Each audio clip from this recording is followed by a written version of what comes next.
Hello everyone, welcome to another episode of Music of the Week. I suppose you can probably hear my fan in the background. That's because we have the heating on because it's fucking cold outside. So I've chosen to make it cold in my room. Anyway, got about 6 albums to go through, so let's go through them as quick as I can do. We begin with a band called Candy and their new album, It's Inside You. Now, despite the name that they've chosen, they don't sound as sweet as their name would imply. I don't know what number album this is. I think it's like their second one or something. It's fairly early in their career. Giving this one an A-. I thought this was some really nicely paced hardcore punk. Not the best one. I'll be getting to that in a couple of entries. Really nicely done hardcore punk with really good lyrics and a good theme, good main theme about dehumanization and like identity and trying to find it and stuff.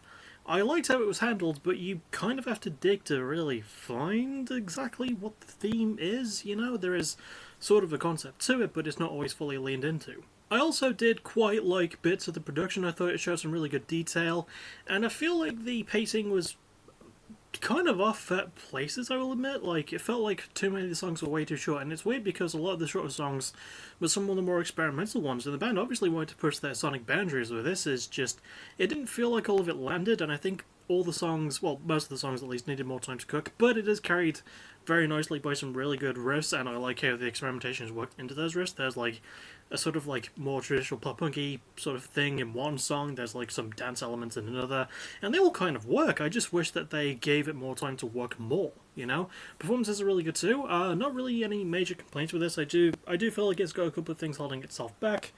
But yeah, I thought all in all, I thought it was really solidly done. Next we have a first for me, and an artist I was very much looking forward to covering an album by. Charli XCX, and what I think is a 7th album again, not something I'm really keeping track of, with Brat, which has gotten a lot of acclaim. It's my lowest grade of the episode, which is a B-, so it's still really good. I personally think Charli's performance is great. I think her songwriting, especially her lyricism, is really solid. There's a lot of vulnerability to it.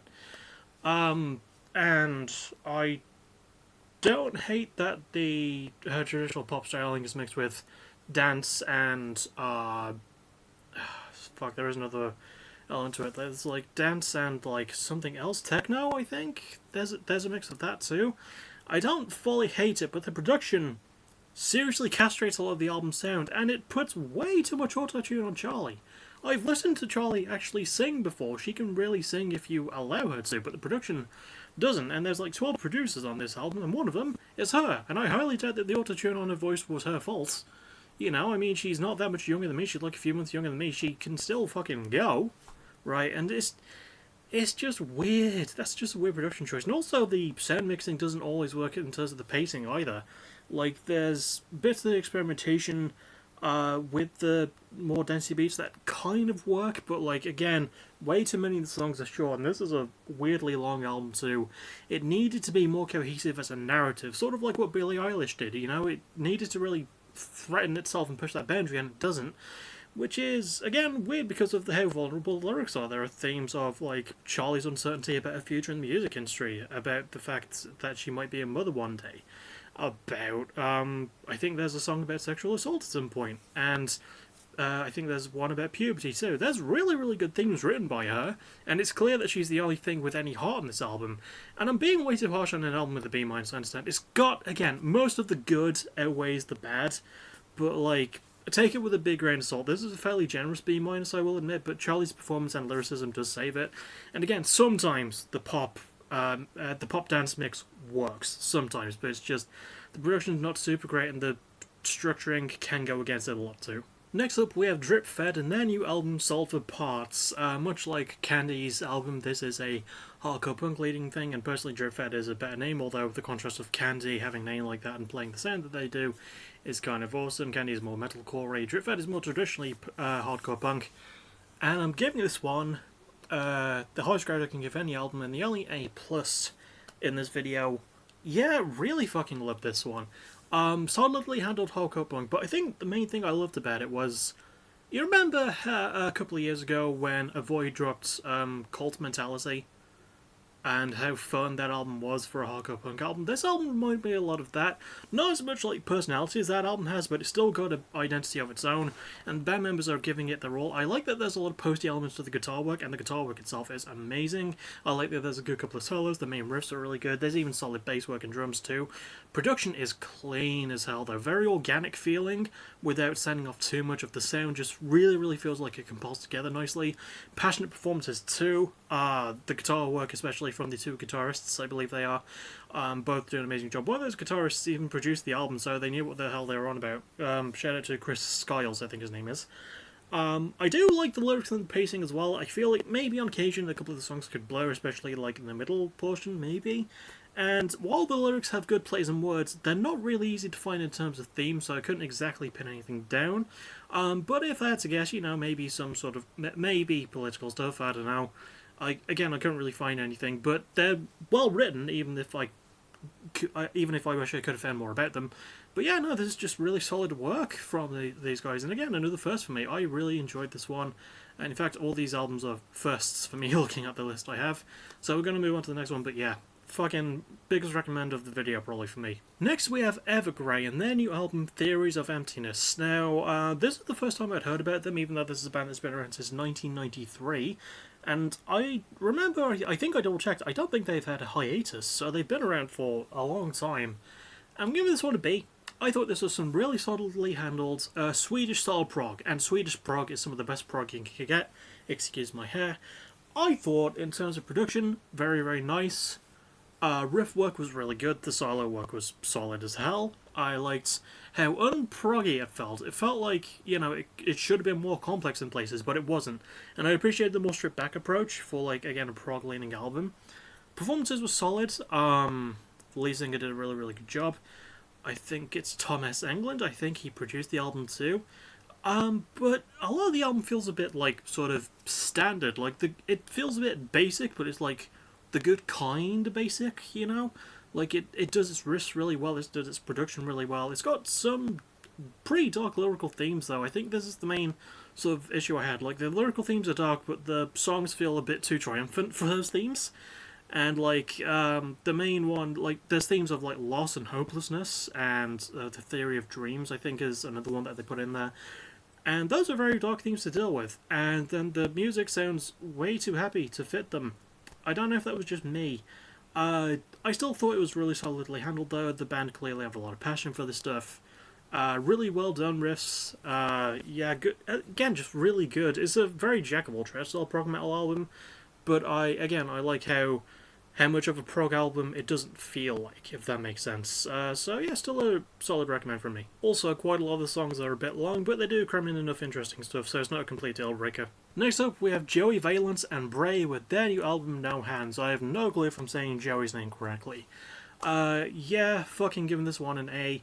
I just about missed the boat when they dropped Punk Tactic last year, and I listened to the title track from the song, title track from that album, and really enjoyed it. I just never listened to the album, so this is my chance to catch up. And yeah, fucking love it. Love these two. Love the chemistry that Joey and Bray themselves have. I love the throwback Beastie Boys style sound, which was the entire point. I love the production on it, which is handled by Joey. Fucking phenomenal work on the beats. The beat work itself is really good with nice samples. But the thing that mostly carries it besides Joey's production is the performances and chemistry between him and Bray. You can just tell that they're such good friends, that they're having so much fucking fun in this album. Again, much like with Drifthead's album, this is just a very fun hip-hop album with nice sort of rap rock elements to it. And again, that sort of Beastie Boys style, but with a very good modern twist.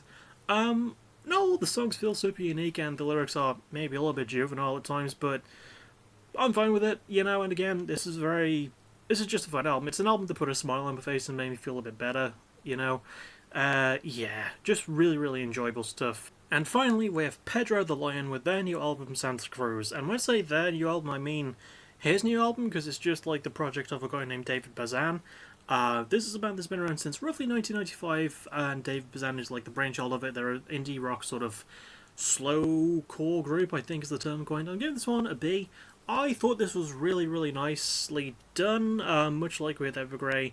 I felt like this one had a bit of a simple but effective approach, and My main problem is that is also my favorite thing about the album, weirdly, which is the lyrics. There's really, really good themes of David's youth and his time as a kid growing up in a Christian faith household, and him dealing with dealing with that faith throughout the album. But the thing is, when you read the lyrics of the songs, they don't always seem to match that theme, and it feels a bit weird. And there is also some stuff about his relationship with the music industry, but again, when you try reading through that stuff, it doesn't really feel like it jumps off that way. It feels a bit too subverted in what it's trying to do. But I don't mind Davis' performance. I think he's a really good vocalist and a really good guitarist too. And he's he's sort of like the everyman for this thing. He does all the instrumentation on it. And I believe he handled the production too. I may be wrong about that. But yeah, I thought it was really nicely done indie rock. Again, simple but effective. And again, it's storytelling, when it does do it right, is really, really good, and Davis' central performance is nice. I do think the riffs are maybe a little bit slow, but again, that's the entire point of slowcore, isn't it? And sometimes the pacing can feel like it is, again, like with Evergrey's album, it feels like it's dragging its feet from time to time. But once more, it's carried by how good David is as a vocalist and as a performer and a storyteller too. He's really, really good at conveying these stories. So, yeah, it might be just worth a spin for all that stuff alone. And now we get to the all-important ranking system, which I know people super-duper care about. So at the bottom would be Charlie XCX with Brat, then Evergrey with Theories of Emptiness, then Pedro the Lion with Santa Cruz, then Candy with It's Inside You, then Joey Valence and Bray with No Hands, and then finally Driftfed with Solve the Plot at the top. But as always, go and listen to all of these yourself, formulate your own opinions, because that's what makes this shit interesting. Favourite song probably goes to Temporary Chain Link Fence from Driftfed's album. Just a really fucking good closer, solid work rate on it, really good pacing, love the production value, just a very, very fun closing song as well. On an album with not many long songs, I think it's the longest one, but even then it's only like just over 3.5 minutes. Favourite album cover goes to Joey Valence and Bray though. I just like the simplicity of it, just seeing the two members on the cover, just doing some, just posing a bit, and Joey has a sword. He has a fucking katana for no reason. I don't know, I just thought it was kind of cool. Yeah, that'll about do it for me. The next thing you'll see me for will probably be the drafts for 2K24 tomorrow, although that's looking a bit unlikely. I'm willing to push back to Sunday because there's still some people I'm waiting on. But we'll get to it. Yeah, so the draft might not happen tomorrow, but it'll definitely happen. Well, okay, it might happen some point over the weekend. I don't really know. I want to do it, but yeah, I've still got some people to weigh on. It's not as bad, and I've got like a placeholder in mind for one person, but it's neither here nor there. That's not what this is about. There will be a draft eventually. I just don't know when. So, hopefully it'll be before next Friday, which is when the return show is the first show on 2K24. So, thought I'd get that out of the way. But that'll about do it. I might see you tomorrow for a reaction, maybe. I don't bloody know. It's been almost since I've done one, and I really, really want to do one again. So I might do one tomorrow. I don't know. I'll see you over the weekend for something. That's as much as I can promise. But yeah, that'll about do it. As always, thank you for watching. You're awesome. Bye-bye.